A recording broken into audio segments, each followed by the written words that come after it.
Go. What's up, Jumprope Nation? My name is Ramon, I'm Mark. and we are the Jumprope Dads. Alright. So today, we are going to teach you some tips and tricks or techniques on how to do the crisscross. Why crisscross? Well, crisscross because it's more often than not the first thing you want to learn in jump. The first trick you want to learn. A lot of people ask me, how do you do that? Or it's always the first thing, no? Instinct. Even if you don't watch any videos, it's the first thing that you want to try. The first trick you want to try. So let's address that by this tutorial video.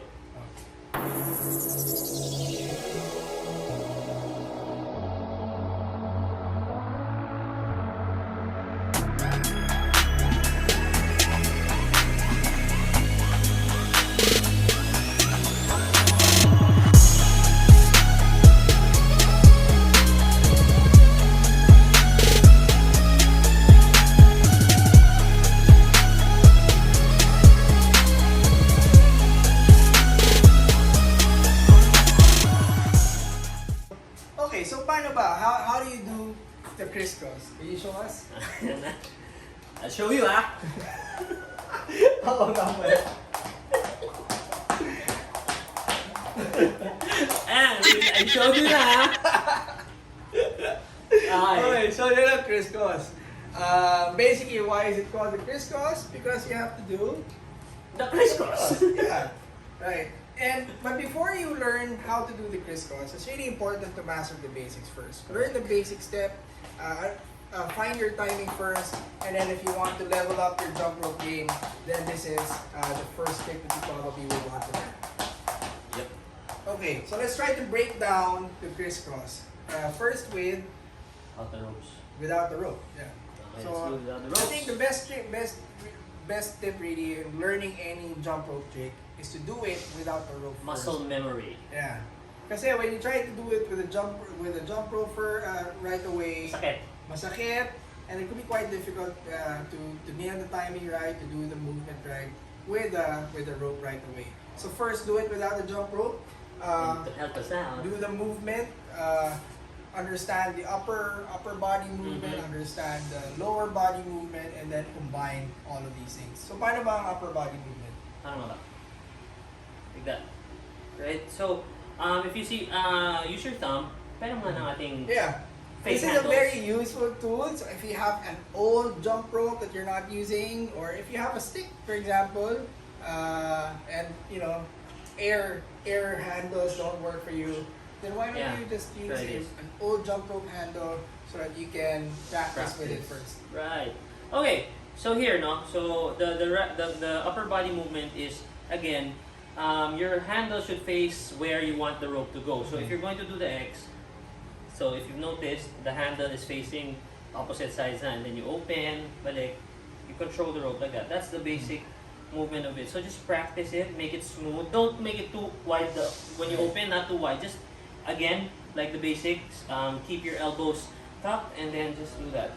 Very Right, so minimal movement as much as possible. Your forearm lang, and yeah, basically the forearm, wrist, and the hands are the only ones that are moving. Your upper arm, it stays where it is. Right. So there, that's the basic movement. So again, guys, make sure the movement is as minimal as possible. Ganun lang. So there, don't make it too Close. Yeah. And then open. And then when you close it, your thumb should be pointing to the back. Yeah. Your back, not on the side. Kasi that only means basically you're just trying to hug yourself. Right. You're trying to hug yourself, and that only means that you are able to provide enough clearance for you to clear that rope.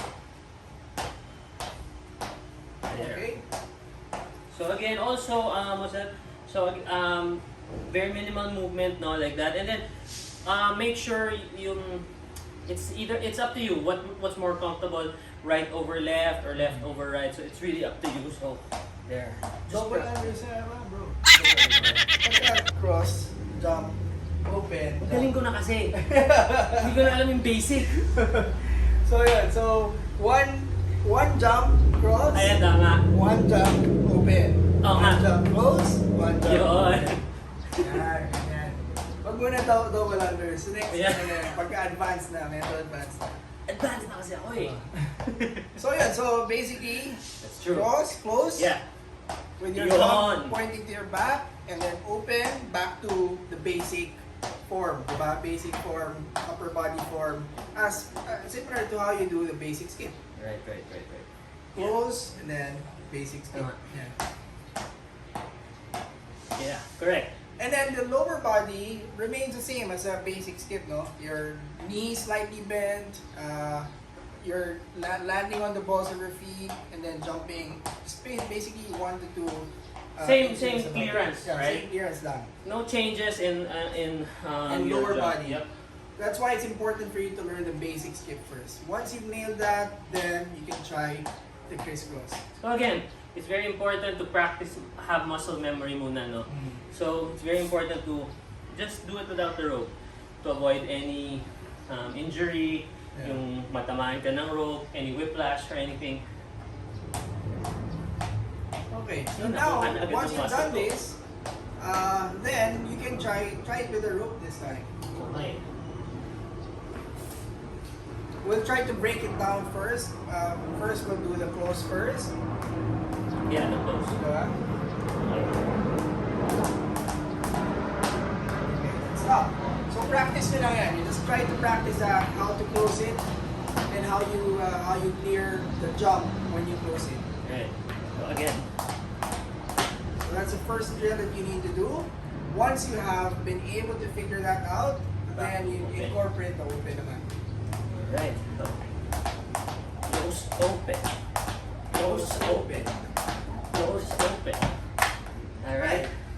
So, Well, ito napansin ko when people are asking me or yung showing me videos because I ask my friends who starting, show me video of how you're doing. The common error is they don't hug themselves too tight, kaya nabibitin. So they do, they don't clear. The rope doesn't clear their feet. Always nabibitin. So make sure you hug yourself enough para pumasok talaga yung rope.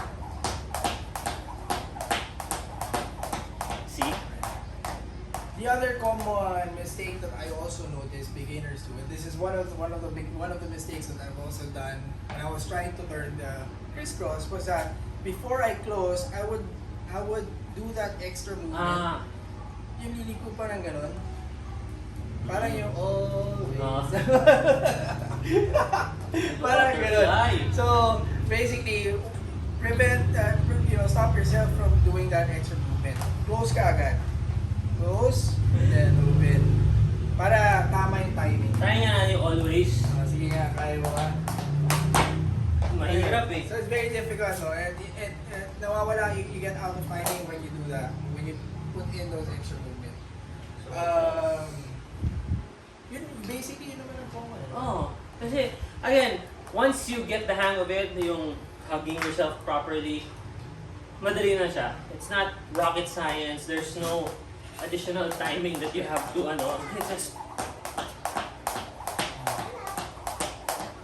But so when you practice, always remember, don't rush it na you want consecutive agad. Na sunod-sunod.